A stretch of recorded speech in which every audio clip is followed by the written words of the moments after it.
Aș vrea să vă povestesc despre deportarea în Bărăgan prin prisma unui copil de 8 ani, fiindcă atât aveam pe atunci. Și mi-amintesc foarte bine cum într-o dimineață de iunie, în zorii zilei, au venit niște militari la poartă și l-au anunțat pe tata că în 2 ore trebuie să-și facă un bagaj, dar nu mult, doar o valiză în care să-și pună ce vrea, câteva lucruri și alimente, pentru că va fi mutat în altă localitate. Sigur că s-a creat panică, toți s-au speriat, mama a început să plângă și eu, sigur, dacă am văzut atmosfera asta, că s-a creat panică și am adunat cât s-a putut, așa, doar într-o valiză. Știu că altora li s-a permis să adune lucruri mai multe chiar într-o căruță. Dar la noi s-a nimerit un soldat foarte rău care nu ne lăsa decât atât să avem un singur geamantan în care mama a pus câteva lucruri. Și la un ordin dat am plecat spre gară. Acolo povesteau părinții, erau multe căruțe pline cu... Unii aveau și animale, îmi spunea tata că a luat capra și 4 oi. Atât a putut lua în căruța aceea. Au fost urcați în vagoane de marfă și de animale. Călătoria cu aceste vagoane de animale, vagoane de transport, marfă, unde vă dați seama și să-și faci nevoia și să... Au fost cu încă o familie într-un singur vagon. Se uitau și ei între deschizăturile vagonului, printre lemnul acela, dar nu și-au dat seama până la un moment dat, când au văzut zona în Bărăgan. Nu prea aveau idee mare ce înseamnă Bărăganul. Le era teamă. La un moment dat au ajuns în gara Ciulița, aici așteptau alte căruțe. Au descărcat totul și au pornit la drum, pe drum de țară, apoi pe o șosea cu piatră, cu spărtură. Și au mers cam 4-5 kilometri. Am trecut pe lângă un sat care se numește Drajna și am mai mers. La un moment dat, la o distanță de 2 km de la șosea, în interior, în câmp, căruțele au primit ordin să fie oprite, căruța și-au oprit, ne-au debarcat și pe acel câmp plin de bumbac am coborât. Erau câte 4 țăruri din 2500 de metri pătrați, loturi formate de 2500 de metri pătrați.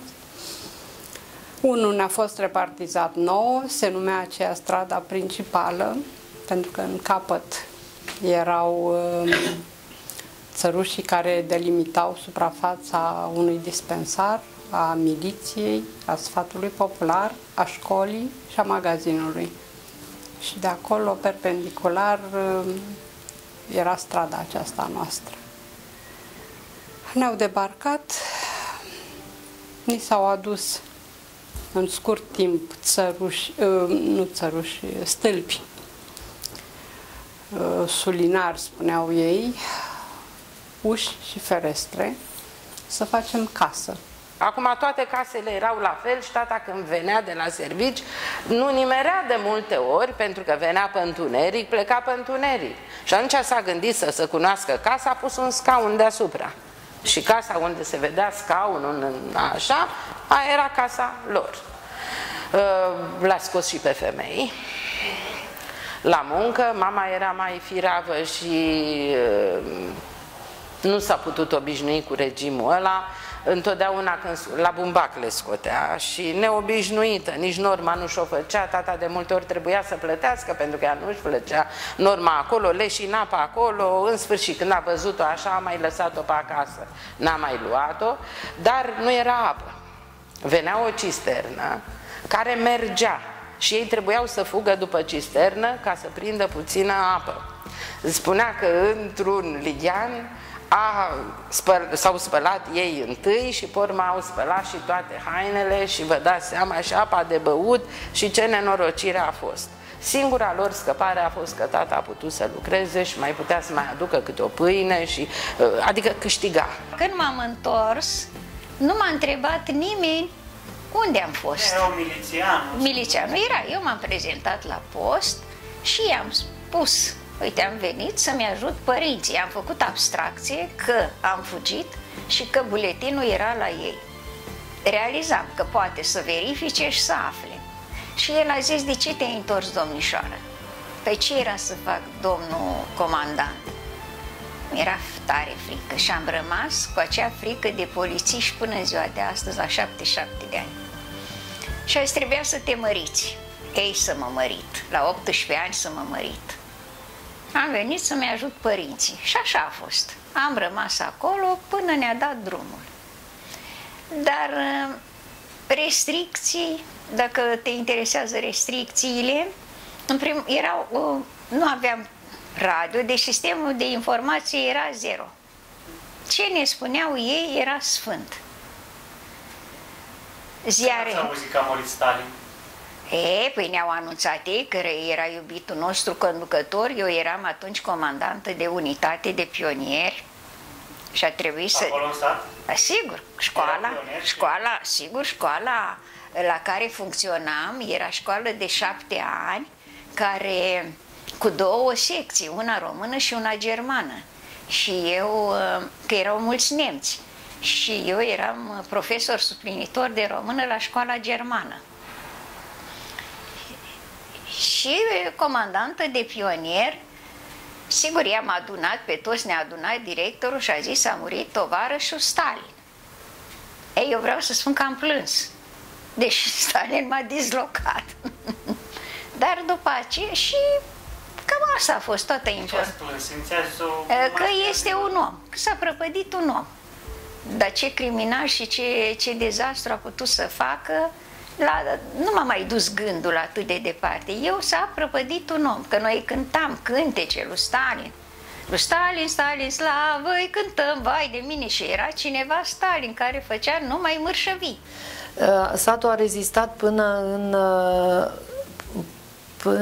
încă vreo 3 ani, până în 59-60. Rămăseseră încă vreo 10-12 familii acolo, printre care și părinții mei au rămas acolo. Și apoi ce s-a întâmplat? Cum au venit autoritățile și au zis: plecați și de aici? Atunci când au venit, în 55-56, când au venit, ne-au anunțat că s-a ridicat restricția, așa, și că au motivat că a fost o greșeală. Și în Râmnicu Sărat am stat. Dar unde n-am stat? Ne ascundea așa ca să scăpăm de rușii ăștia, că sunt nicăta să ne ducă. În Banat o luat tot tineretul. L-a luat. Fată, băiet, erau alții logodiți. Eu l-a luat și i-a dus în Rusia să refacă Rusia. Parcă ei au stricat. Du-te, domnule, la așa. Și nu s-au bătut ei 2. Dar nu atâta popor să chinuie, nu? Să chinuie, nu știu, dar nu a fost bun, nu. Și așa la Hitler, așa la și cu Stalin aici. Da. Când a murit Stalin, eram la bucătărie, vine să ne ia toate femeile la bucătărie, să le ducă să cânte. Dar el era mort de vreo aproape de 1 an și nu spuneau că o pierit. Zic, da, dacă se duc și cânt și asta îl învieză, dar ăștia când iese de la cântarea și ea de acolo, tot poporul ăsta vrea mâncare. Cine face mâncarea asta aici? Ție se face singură? Și se uita la mine așa, eu n-am tăcut. N-am tăcut, directorul și-a vrea să mă iei din or. Ia du-te, domn director, cu golanul dumneitale și lasă-mă în pace. Nu, eu pe acum sunt singură, îmi iau unul ca și mine. Nu-mi trebuiește, nu? Eu am fost rea. Că să mă duc eu să-i fac lui mâncare acasă, nu?